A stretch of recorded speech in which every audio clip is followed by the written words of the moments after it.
we've crossed off a lot of teams, and I gotta say, guys, with only 3 weeks left, I think we need to cross off some more. I think we need to be a little ruthless today, and I'm glad I have a decent voting body here where we can come on to do this. But here's who we've crossed off so far: the Jags, the Panthers, the Raiders, the Browns, the Titans, the Saints, the Giants, the Jets, and the Colts are all gone, as well as the Bears, the Cowboys, and the Pats.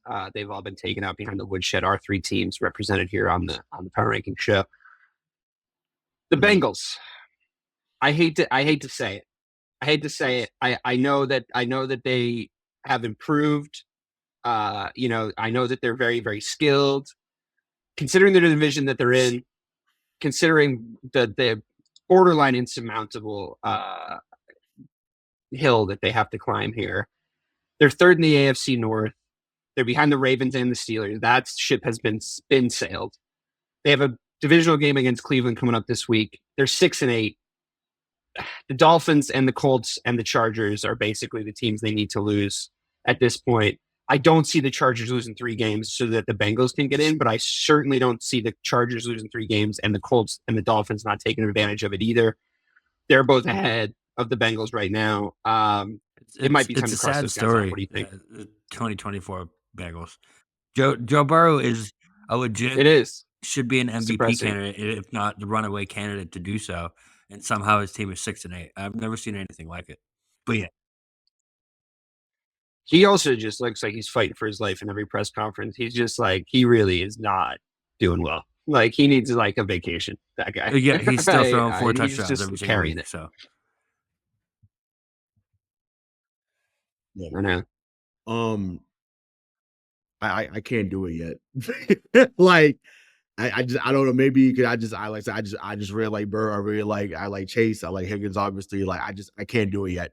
The next team we talk about, I'm leaning towards the other way. But for Cincinnati, I think they find a way to win out. Doesn't mean they make the playoffs, no, but they're better than Miami and they're better than Indianapolis. I agree that they're the best team in the hunt for that 7th spot, but I don't think that the Chargers are bad enough to give up that 7th spot over the next 3 weeks. I just don't see it. Like, I just see Harbaugh really get like. Could Denver fall?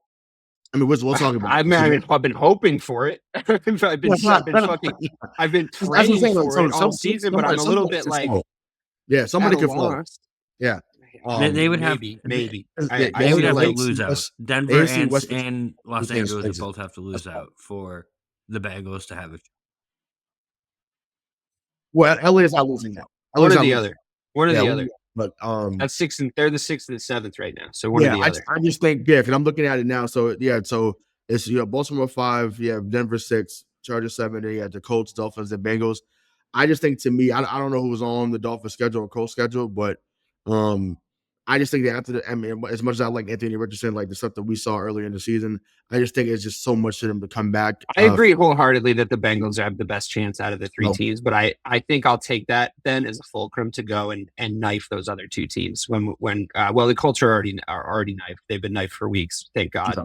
But just based on the eye test half the time, right? But I think we got to cross the Dolphins off then. We can't leave both the Bengals and the Dolphins on this list because we have to bet now at this point. We have to bet on like either one or both of these teams not making it. So if you're saying the Dolphins, I'm willing to do that. I don't trust Miami at all. Once again, not during this time of the year. I'm right, but I'm the one who came. We need 100% vote though. We need 100% vote. If you're vetoing the Bengals, we gotta try to. No, gotta come together. The Dolphins' Bobby, offense is so putrid and sad. They're so sad to watch at this point.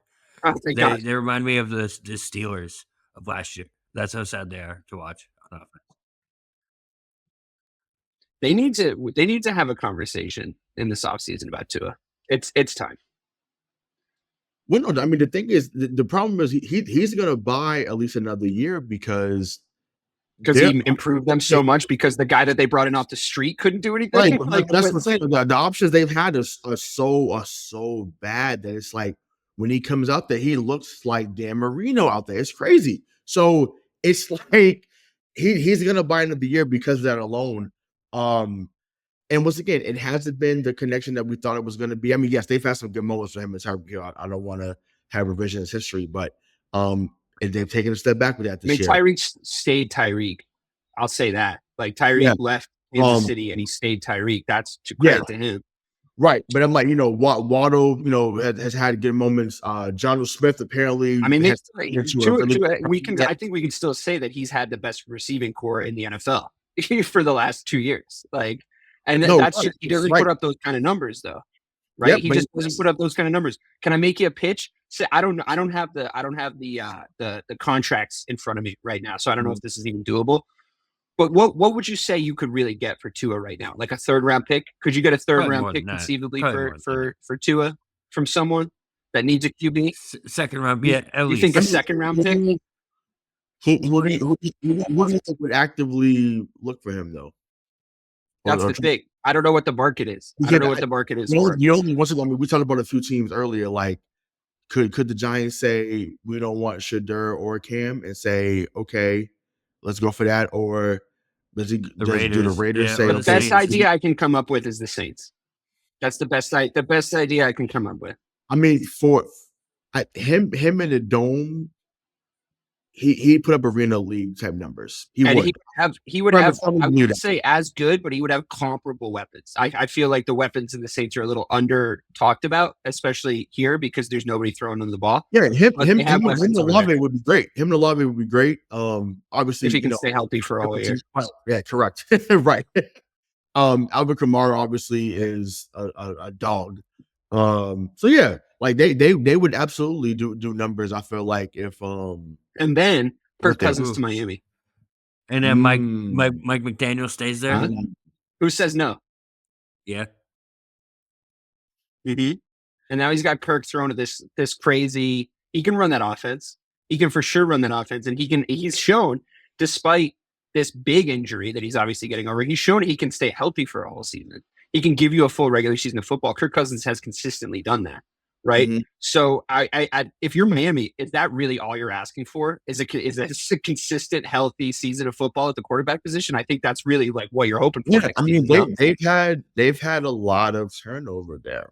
Really the last 20 years at quarterback. Like, they have not had a guy play for 5-6 years straight for them. That's just not been a thing. They haven't had anyone good enough. Nope. Like, Tua is the best guy they've had since Dolphins. I don't know. Marino. I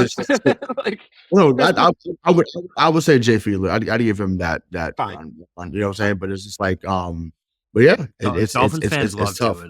It's tough. From but I will say that they do, but at the same time, it's like, because they're like, yo, it's been so long. It's like, yo, either find a way to get it, like, they're just like, yo, just get us to the playoffs at least. Like, may not win a Super Bowl, but just get us to. I mean, to take their perspective, like, that, I don't think the offense is their issue really in Miami. I think the thing that I see them angry about the most is the fact that their defense is so incredibly porous and like doesn't show up in the games. And I think there's a lot of chatter. I think they like McDaniel over there, but I think there's a lot of chatter about how he is not equipped to build enough of a defense to compete with the skill set that he has. Like, those guys, I think often when they're not doing so hot, that whole tree, I think, comes under scrutiny for like just sort of neglecting the defense, despite having like the flashes and most modern offenses in the NFL. That's on top of that entire tree. Right. Like, what's the culture? Well, it's always been finesse down there. The only time when we knew they was bringing the noise defensively when we were kids. Once again, in our era.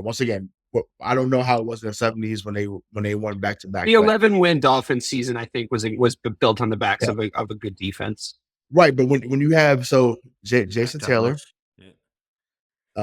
Zach Thomas, Sam Madison, Patrick Surtain Sr.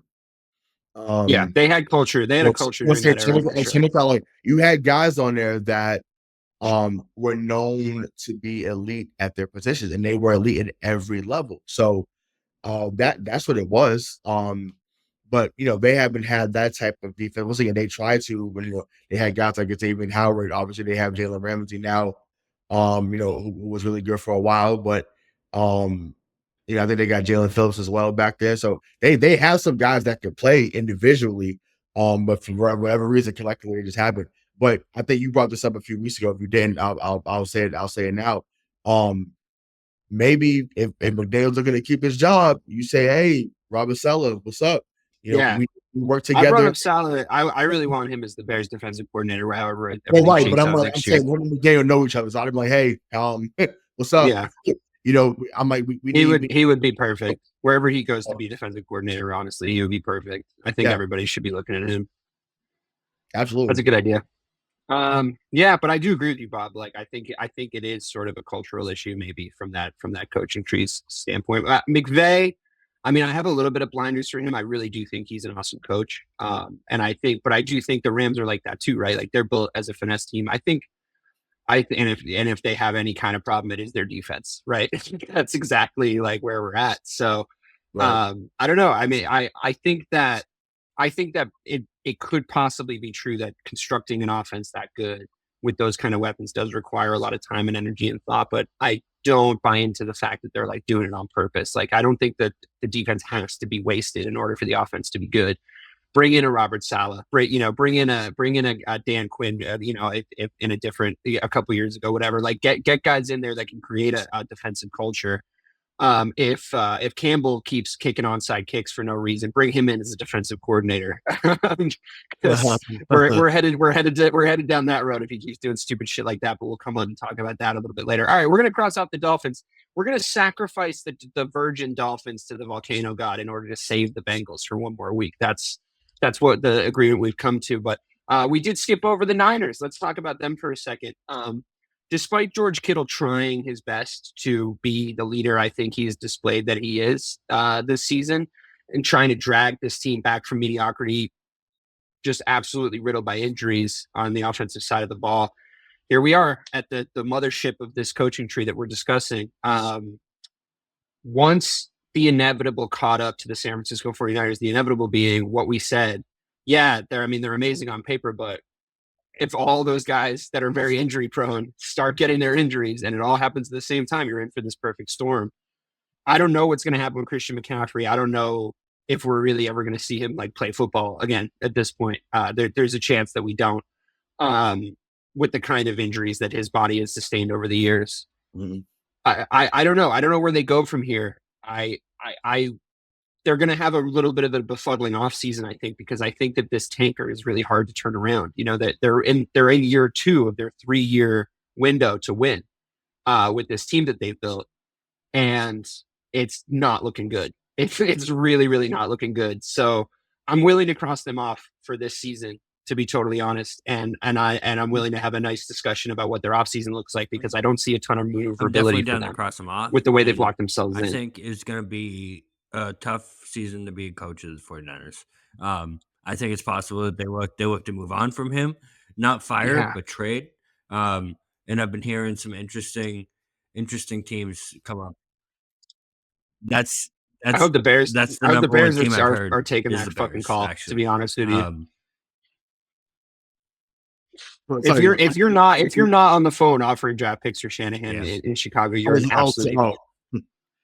But I'm like, okay, let me. I'm glad that was Sapsec. I didn't hear the name too. Just said it because some noise was going on behind me. Why does he continue to get the latitude that he gets? Shanahan? Mm-hmm. Again, once again, the offense, yeah, okay, great. The offense is great, but they've been to 3 Super Bowls under this era, and I get it. I know it's. I think that's why. I mean, I think it's because he's. Well, I know, but it's just like damn, like. But at some point, it's and I get it. The whole tree has been awesome, McVay and McDaniel, and so I know that's where he kind of reinvented offensive football. I think is why he gets so much latitude. It's like right, but I'm like it hasn't helped as a one. Like McVay won, right? McVay has won, and they just damn near built a super team down there, in LA. But he's like, yes, is he an excellent coach? Absolutely. I'm not going to sit here and be dumb and not say it and say that. But I don't know. I just think to me, the eras never end well, right? And I feel like we're seeing a little bit of that now with Cincinnati. They may be shaking them next year. We're seeing it right now with San Francisco, despite the injury. And once again, when you have a player who says, I'm not going to go back on the field, and it wasn't because of injury or something happened. You're saying that because you're mad about you're losing your starting spot, there's something going on over there culture-wise, You know and what that's though? head coach. That's a problem. Can I say I will agree with you on one thing. I did get this really creepy feeling, and I'd be interested to know Bobby's thoughts on this too, because it is a generational thing for us. That was a real like Mike Shanahan team thing to have happen, right? And I feel like I was, when we were in his dad's era, there would be really well built teams that would all of a sudden get really weirdly leaky, right? And like the ship would start to all of a sudden like sort of unravel when we would watch those teams like in these very sort of dramatic ways. And I mean, him having the dad that he has, I think, also extends some of his leeway, right? I think there's a little bit of nepo baby leeway and like legacy leeway there. I mean, there's sort of a multitude of reasons. But I will say that happening, like I lean towards wanting to give him the benefit of the doubt there, because that the team did seem to react the right way. The team were like, fuck that. Right away. Everybody was like, fuck that. Like you can have a weird thing happen. Yeah. Right. Yeah. I mean, yeah, Bill Romanowski was the guy for his dad. Like Bill Romanowski was someone that was just a wild card and just stuff. I think he has, that's going to happen when you build those type of teams. Right. Right. But I'm glad you brought that. That's true. I think what it is too. Yeah, Bill Romanowski and some other guys were wild cards on the team, but that team won back to back. So you build that that latitude is built there when it's okay, whether we have a few wild cards or not. We got Romanowski, we got Shannon Sharp, we have John Elway, we got Terrell Davis, we got Ed McCaffrey, Christian McCaffrey's father, we got Rod Smith. Like so, right, that big roster team, and all of a sudden would then have a 5-win season, right? And you'd be like, "What the hell?" know, I mean, it's very Shanahan-y, I think. But you know what used to happen with Mike is then they would win 10 games the next season, or then they would win 11 games the next season. And I feel like if I'm looking at it from the 49ers perspective, I want them to trade him. I want that as a Bears fan. But if I'm a 49ers fan, I wouldn't be ready to move on from that guy, considering like what he's brought to the table. I mean, they've been through it, obviously. I mean, once again, they've had two of the best coaches in the last two of the best coaches in the last 15 years. They had, Jim Harbaugh, and they had, obviously, they've had Kyle Shanahan. So, but they had Mike Nolan, they had Mike Singletary. I'm trying to think of someone else I'm missing in between. I want to say Chip Kelly was up there too, if I'm not mistaken. So it was tough up there, for a few years. So I get why. I get the premise of why they would want to hold on to that. I'm just saying, I just know in most places, if you're a team that had been knocking on the door, and we know because we were fan of a team that in basketball, eventually you're like, okay, yeah, you're really good. Time to win. Yeah. It's time to cash in that regard. So, and I don't know. I just think to me, you said the window was really close. Because we saw it in Buffalo, right? Buffalo had been knocking out the door too, or they have been knocking out the door, and then they let go of Diggs. It's great. Now, granted, they've been still amazing because Josh Allen's been on fucking real. We'll get into him later on. But it's just like I don't know. Maybe there's some things that have to move and get some new blood in there to kind of help them get over the hump. But right now, the current iteration, as good as they are, they're not going to get the job done, in my opinion. Yeah, I mean, they did go 6-10 in 2020, and then rattled off a 10-win, 13-win, and 12-win, seasons after that. I feel like there's been bounce back potential with Kyle already. So I wouldn't. This is his second bite at the apple, though, right? Like if this is year 2 of a 3-year win window, this is his second attempt of a 3-year win window, right? So how many of those do you get? Right? How many of those are we going to give leeway to? I mean, that's you're given the life of that's whole careers that you're spanning at that point. So, and also too, his protege. I mean, I'm being funny myself, but McVay's had a lot of injuries in LA too, and they're on their way. To me, they're about to make the playoffs, and you do not want to see them come January. No. So I mean, I think McVay, to me, is my number one. Yeah, like football mind coach, to be honest with you. Despite his haircut, if I could pick anybody like absolute fantasy world who to coach the Chicago Bears, I would take McVay in a heartbeat. just because of the way like he puts together his football team is so fun to watch. And also he has like every year, it seems, for the past 3 years, we've gone into these LA Rams seasons kind of counting him out and then forgetting that he's the coach and you know, he's going to put together an offense. He's going to win enough games. It's Right. He's giving Tomlin vibes, honestly, on a more offensive minded Tomlin. That's the kind of the kind of coach he's kind of like becoming, I think. And I think that's cool because I think we need more of those guys around the league. Yeah, I don't know, man. We'll see. We'll see what happens with him. That was a good talk, though. I really appreciate that. That was a nice layup there, Bob, with the trade rumors. That's good stuff. Are we crossing the Niners off though? Are we all agreed? Yeah. I'm out. All right. We talked about the Falcons at the top of the show. They're 7-7. They still have a chance to make the playoffs. I'm going to leave them, but they are floating around the crosshouse section. And I'm going to skip the Cardinals because they're just not as interesting to talk about as I want the content of the show to be. But they are also flirting with crosshouse as we get closer to the end of the season.